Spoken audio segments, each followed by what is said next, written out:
Bienvenue sur la chaîne YouTube de SIS Radio. Merci de vous abonner. Activez la clochette pour être notifié lors de nos prochaines vidéos. Lâchez votre pouce bleu et les commentaires. On adore ça. Claude Moniquet, la question est simple, la question est cash. L'Afrique préfère-t-elle Poutine à Macron ? Il est manifeste que l'Afrique préfère Poutine. C'est une erreur qu'elle paiera très cher, mais elle préfère Poutine, c'est évident. Pour quelle raison ? Raison historique, les Français ont été très méchants avec les Africains. Ça fait quand même pas mal de temps qu'il y a un ressentiment très puissant contre les Français. Ça fait un petit moment que la colonisation française est terminée, en moyenne entre 50 et 60 ans. Et en 50 à 60 ans, je n'ai pas vu une démocratie se construire en Afrique. Alors je ne pense pas qu'on puisse dire qu'il y a il y a sans doute un ressentiment africain contre la France, mais je pense que l'Afrique ferait peut-être bien... Toutes les parties de l'Afrique, toutes les parties, ou plus certaines parties que d'autres ? Non, il y a des parties de l'Afrique qui s'en tirent plutôt bien. Il faut reconnaître que l'Afrique, qui a été colonisée par les Britanniques, s'en tire mieux. Le Rwanda est un exemple, même si le régime est un régime autoritaire. C'est un exemple de pays moderne qui se construit et qui fait des choses. L'Afrique de l'Ouest, l'Afrique centrale, l'ex-Afrique française, est dans un état globalement lamentable. Et pour quelle raison aller vers Poutine ? Pour quelle raison cette déclaration d'amour africaine pour un dictateur ? Mais je pense qu'il y a plusieurs choses. D'abord, les dirigeants africains, pour utiliser un terme qui est poli, parce que la plupart sont des dictateurs, les dictateurs africains et les quelques-uns qui ne le sont pas, ont la fâcheuse habitude depuis des années d'expliquer tous leurs échecs par la colonisation, qui est terminée depuis 50 ans, je le répète.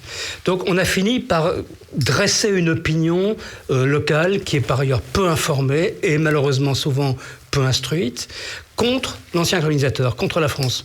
À tel point qu'on a vu les Maliens je rappelle quand même, pour la petite histoire, que quand on est intervenu au Mali avec l'opération Barkhane en 2013-2014, si on n'avait pas été là, le gouvernement malien était balayé par la rébellion djihadiste et berbère. Donc, Touareg plus exactement.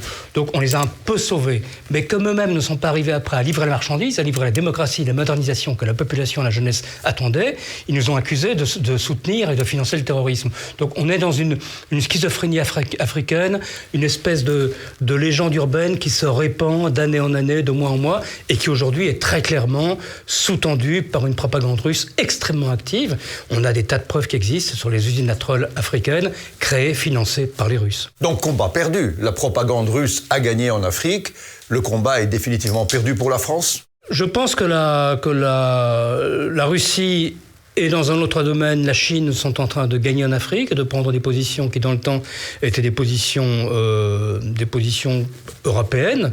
Je pense que pour le moment, dans son aveuglement, les populations africaines, dans leur aveuglement, peuvent s'en réjouir en disant on a chassé colonisateurs. Je leur souhaite bien du plaisir avec les Chinois et les Russes parce que je pense qu'ils vont s'amuser beaucoup moins qu'avec les Français. D'ailleurs, vous parlez des Chinois. Les Chinois regardent pour l'instant ce qui se passe. Sont-ils les concurrents de la Russie ? Sont-ils les complices de la Russie ? Sont-ils les partenaires de la Russie ? Ont-ils un plan secret ou un plan simplement transparent qui ne nous convient pas ? Qui ne convient pas en tout cas aux puissances occidentales. Non, je pense qu'il y a plusieurs questions dans votre question. Il y a clairement une guerre économique entre la Chine et l'Europe. Ça, c'est incontestable et c'est légitime. Chacun vend ses produits, ses frigos, ses locomotives, ses fusées, ses avions, tout ce qu'on peut vendre. C'est normal. Maintenant, on a...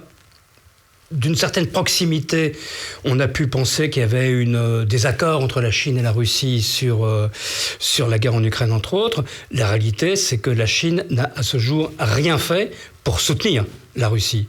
Elle ne la condamne pas, mais elle ne la soutient pas. Et plus les Russes iront au fond de cette guerre d'agression, cette guerre criminelle qu'ils mènent en Ukraine, moins le soutien chinois leur sera acquis. Alors, revenons à l'Afrique. L'Afrique, dans un futur proche, risque d'être affamée par la crise alimentaire. Elle donnera la faute à qui ? Parce que ce serait quand même extraordinaire que, de nouveau, ne vous en déplaise, Claude Moniquet, la faute ne retombe sur Macron et que Poutine soit le héros de cette opération.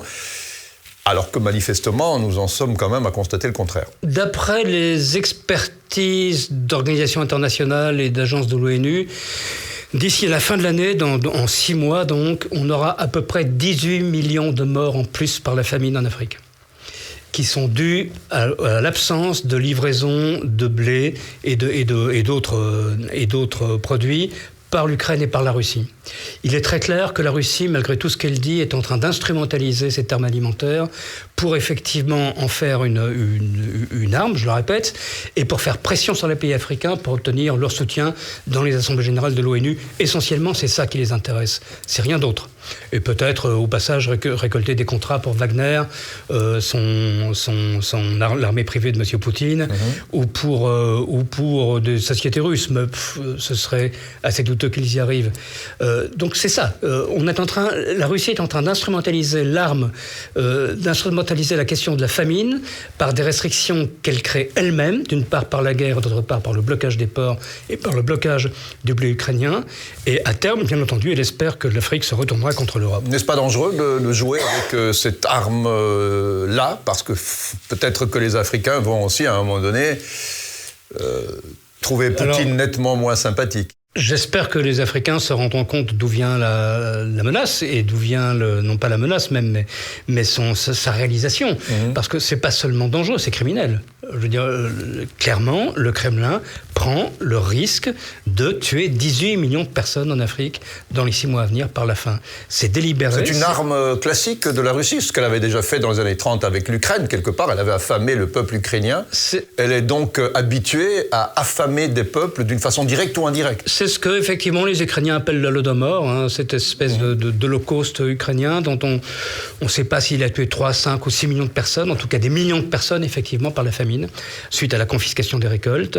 Alors, la forme est différente. Il n'y a pas de confiscation des récoltes en Afrique. Mais le résultat est le même. Le résultat est le même. Il y a en fait, de fait, interdiction d'exportation du blé ukrainien vers l'Afrique. L'Europe a-t-elle une arme de rechange pour aider l'Afrique, ou impossible même de les aider, ce qui nous empêcherait quelque part, à un moment donné, de montrer la bonne volonté des peuples occidentaux? L'Europe n'est pas un très très gros producteur de blé, en tout cas pas à la même échelle que l'Ukraine et la Russie. Il y a des pays qui le sont, comme le Canada. Donc il existe des solutions alternatives, il existe des possibilités, et j'imagine qu'au G7 qui s'est réuni ces derniers jours, on en a parlé. J'imagine qu'on en parlera beaucoup dans les semaines à venir, mais il y a clairement urgence. Je veux dire, on ne parle pas ici de quelque chose d'hypothétique. S'il n'y a pas des livraisons de blé qui arrivent régulièrement en Afrique, on aura entre 15 et 20 millions de morts. Claude Moniquet, je pense que la réponse a été claire. Si l'Afrique préfère Poutine pour l'instant, elle risque de le regretter amèrement.